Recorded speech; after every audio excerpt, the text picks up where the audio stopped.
Welcome to another episode of The Grass is Green in Pittsburgh, a podcast about events, organizations, opportunities, and spaces that make Pittsburgh such a wonderful place to find, build, and strengthen community. I'm your host, Julianna Warner.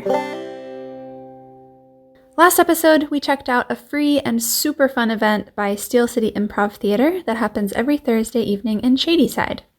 For this episode, I went to Sunday Assembly Pittsburgh, a monthly event that happens every third Sunday at the Wilkins School Community Center in Regent Square.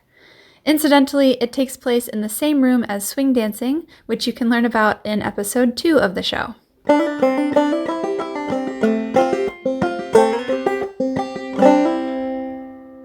Sunday Assembly is a network of secular communities who gather to celebrate life. It's a worldwide organization that was started by a couple of comedians in London, England, and Pittsburgh has one of the most well-attended Sunday assemblies in the U.S. The motto shared by all assemblies is live better, help often, and wonder more. I spoke with Kelsey Derringer, the vice president of Sunday Assembly Pittsburgh.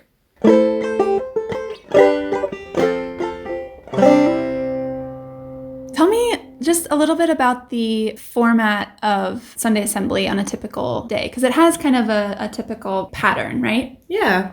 We always have a speaker of some sort, and we kind of frame that as what a sermon is to a church service, the speaker is to that, but it's not churchy at all, so it's more like a TED Talk. And that really appeals to the people who come to Sunday Assembly. So it's like a TED Talk, but then we also really try to incorporate some live music. Mm-hmm. That was tough during the pandemic when we were fully virtual, but now that we're back, we're doing live music again. You're rocking out. It was so good.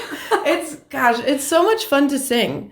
Like one of the things that we talk about in Sunday Assembly is just like, there are certain things that humans like. Humans like to do it. They like to come together. They like to sing together. They like to think about stuff together. They like to talk to people. They like to talk to people from different ages and different demographics. And so we're providing a space for people to do the things that humans really like to do with community.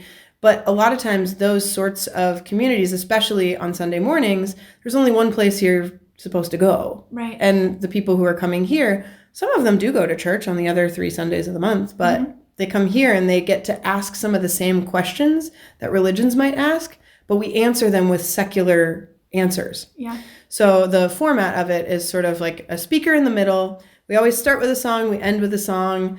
We always sing different songs kind of on that theme. So instead of like worship music, we sing pop songs that have something to do with the theme, you know. So each week has a theme. Or each month. Each month. Mm-hmm. Yeah, so it's a monthly event. Yeah. Each month has a specific theme, and it changes every single month. Exactly. Okay.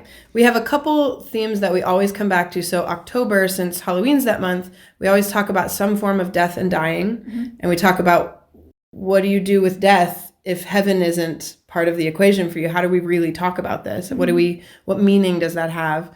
And then in December, we call that our Yule Rock, like Y-U-L-E, Yule. Mm-hmm. Yule Rock. We're funny.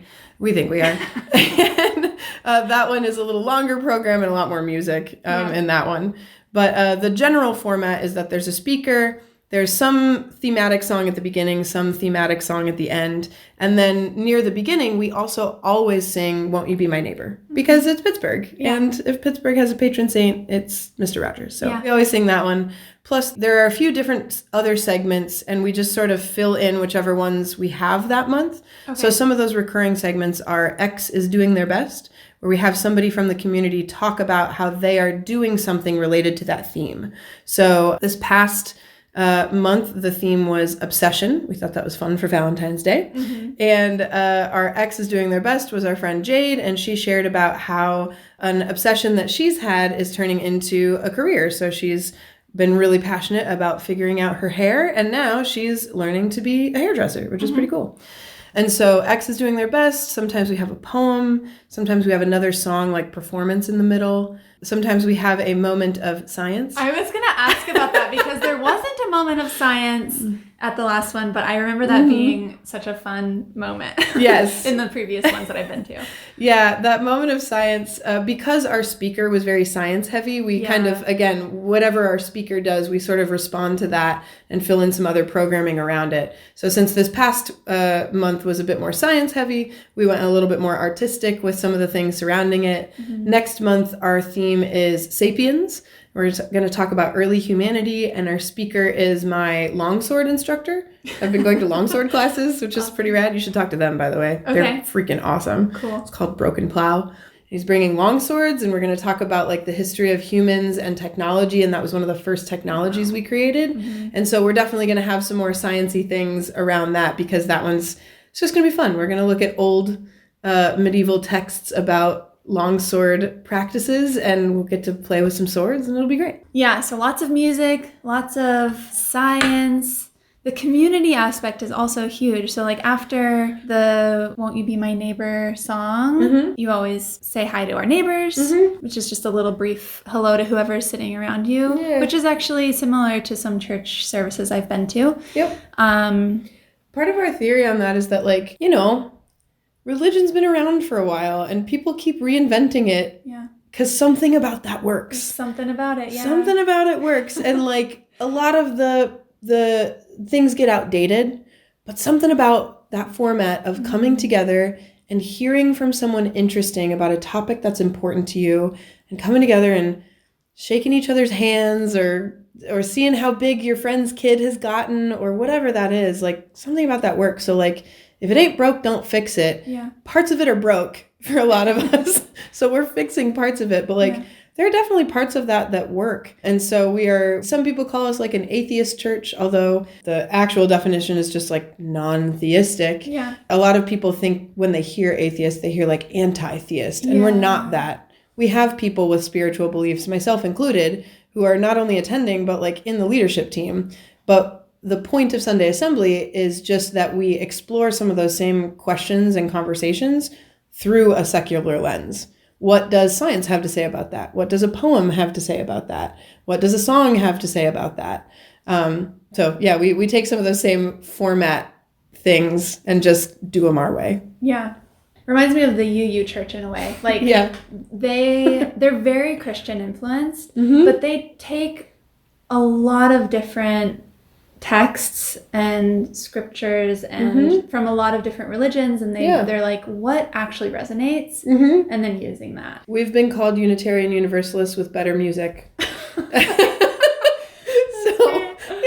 You know, I've been to UU services. When I first came to Pittsburgh and was looking for community, there's some great little UU churches around here, and I just didn't dig the songs. Honestly, I wanted to sing with people, but I didn't want to sing those songs. I want to sing Taylor Swift, and I want to sing Glass Animals, and I want to sing John Mayer, and I want to sing the Beatles. You know, I know those songs. I like those songs. So that's what we do. Nice.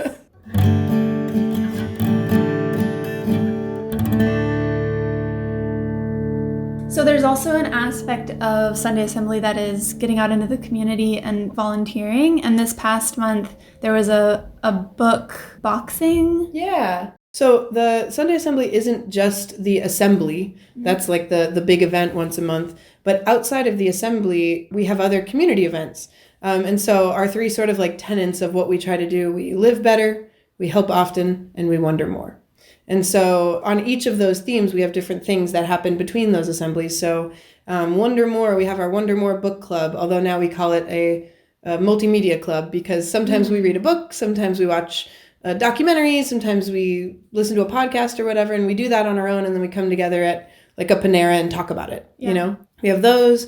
We have some conversation groups. So for Obsession, people got together at a different coffee shop and they shared what their obsession is this right now. Are you obsessed with knitting? Are you obsessed with a podcast? Are you can't stop thinking about Taylor Swift and Travis Kelce? Like whatever you're obsessed with, bring it, talk about it. Yeah. People are here to listen. Yeah. But then to help often, we have a quarterly service project.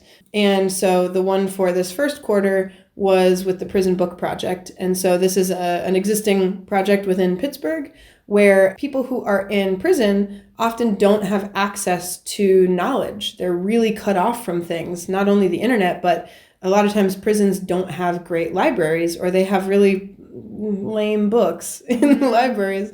And so people who are locked up, they want to read, you know? And so they'll write letters to the Prison Book Project. And sometimes they are letters, and sometimes it's something scribbled on a napkin and mailed in.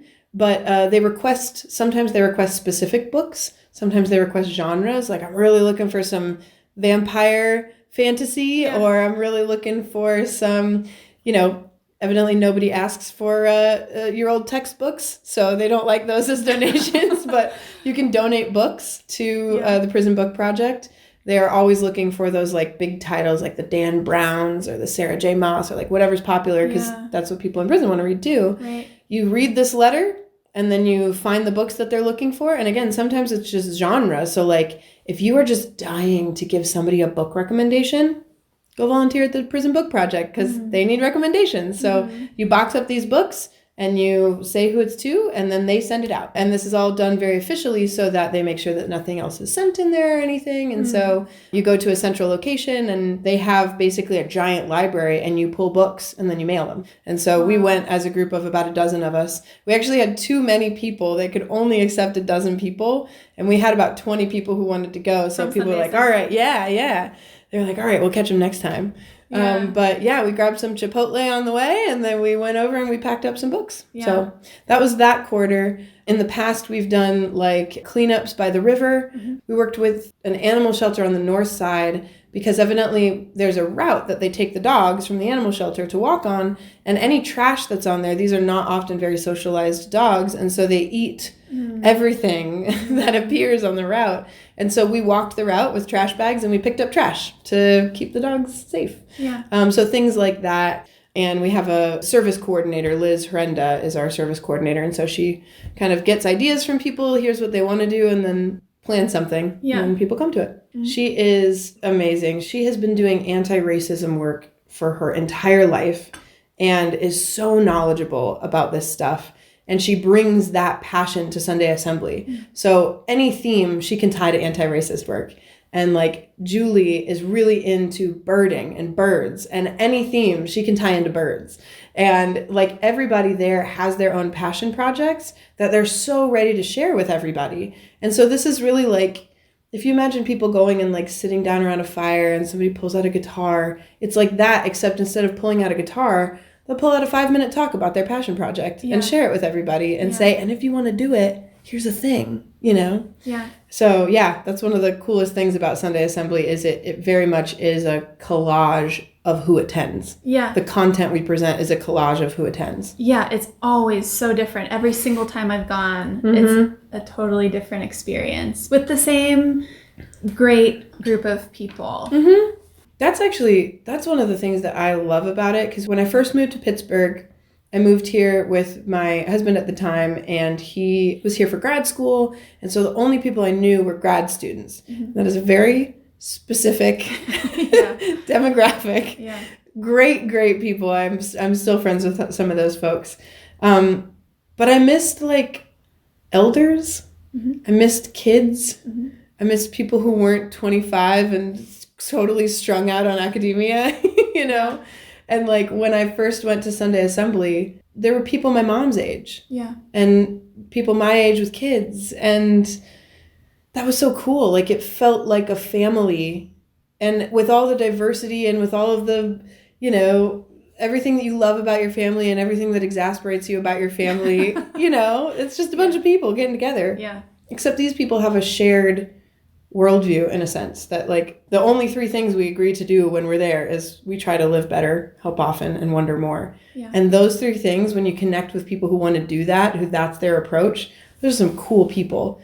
And so some of my longest friendships here in Pittsburgh, I'm coming up on 10 years of living here. They're people that I met at Sunday Assembly and that I still see at Sunday Assembly every month, you know? Yeah.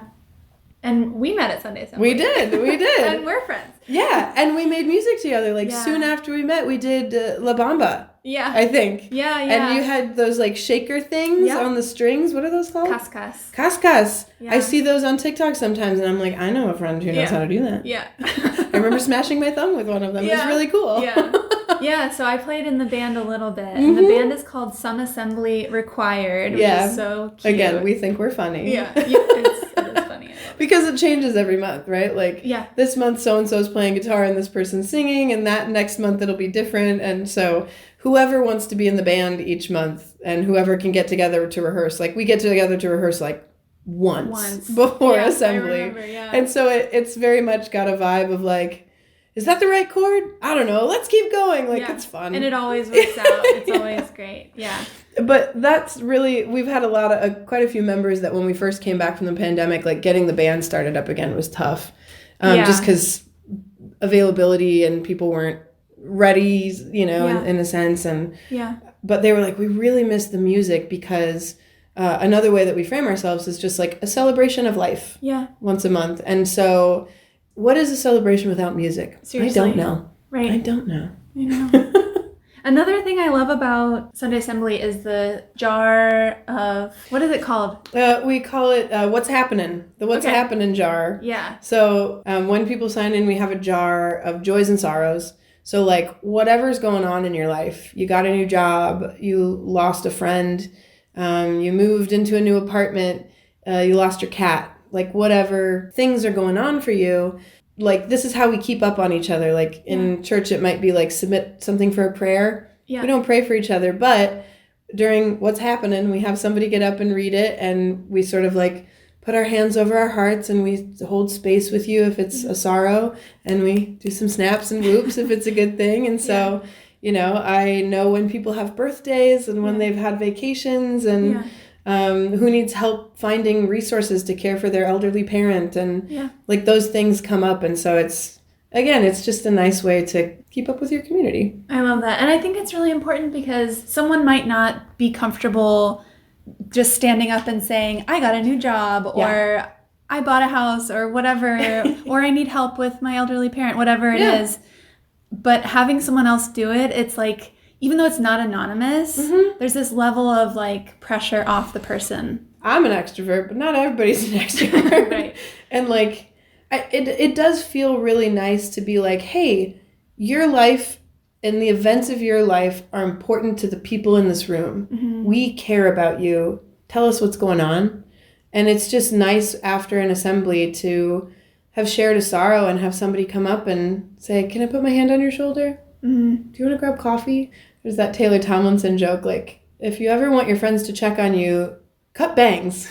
And all of your friends will check on you and see if you're okay. Yeah. You don't need to cut bangs. Just submit it to the What's Happening jar. Nice. We'll check on you, okay? Nice. No need to go that extreme. It doesn't need to be that drastic. You don't need to get a haircut for us to check on you. Just put it in the What's Happening jar. Yeah, I love it.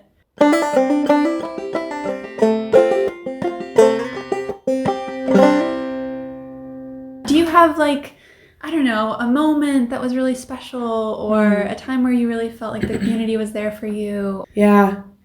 Honestly, there are so many. Because I've been attending nearly every month. There's been like 2 months that I've been out of town for it. I can count on one hand the number of assemblies I've missed in the past 9 years. Yeah. So there's so many of those moments. There's the moments of like, there have been some really great speakers who have come.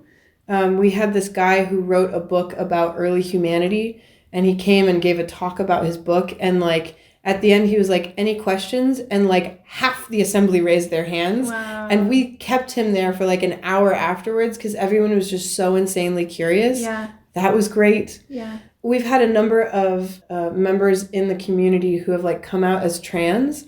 And so like seeing someone get up and reintroduce themselves to the group and know that this is a group who wants you to tell us. Yeah. Like, I want to know what you want to be called now. And I'm going to do my very best to do it. Mm-hmm. And so like getting to watch someone, like it's like that moment in a wedding where like, and now for the first time, Mr. and Mrs. So-and-so, except, and now for the first time, watch this person crown themselves, their new identity to this assembled group of people from age 0, like literally there are babies in arms, to 80 something, and we're all going to love you. Yeah. Like that is beautiful. Yeah. I mean, I lost my grandfather last year, and he was a very important person in my life and was my father figure. And when I came to assembly after that, and I've shared a few experiences since then to assembly, just like the way that assembly holds space for you. Mm-hmm. Like if you're going through something, if you're working through something, like the way that I can get up there and say, hey, I'm doing my best with this and I am struggling right now. Mm-hmm. And the way that like I can feel everyone lean in with me, that feels great. My hope is that the people who are perhaps themselves coming out of some sort of pandemic funk, or who are looking for community, or who are feeling uneasy with their lack of support system and community, I hope that those people who are looking for that kind of community can find Sunday Assembly and meet some really nice people, some really kind people who they'll invite you out dancing and they'll invite you out for coffee, and really cool people there. I hope so too. Say hi to your neighbor. Stand up if you want.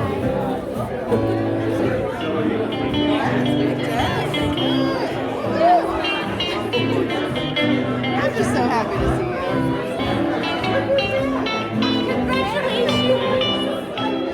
you. Thanks so much for listening to this episode of The Grass is Green in Pittsburgh. Please rate, review, share, subscribe, and stay tuned. And follow us on Instagram at grassisgreenpgh. And remember, we only feature activities that I have tried myself, places that I've visited, and businesses that I've supported, so what should I check out next? Send us an email at contact@grassisgreenpgh.com or submit a form on our website, grassisgreenpgh.com. The Grass is Green in Pittsburgh is produced and edited by Oliver Carr.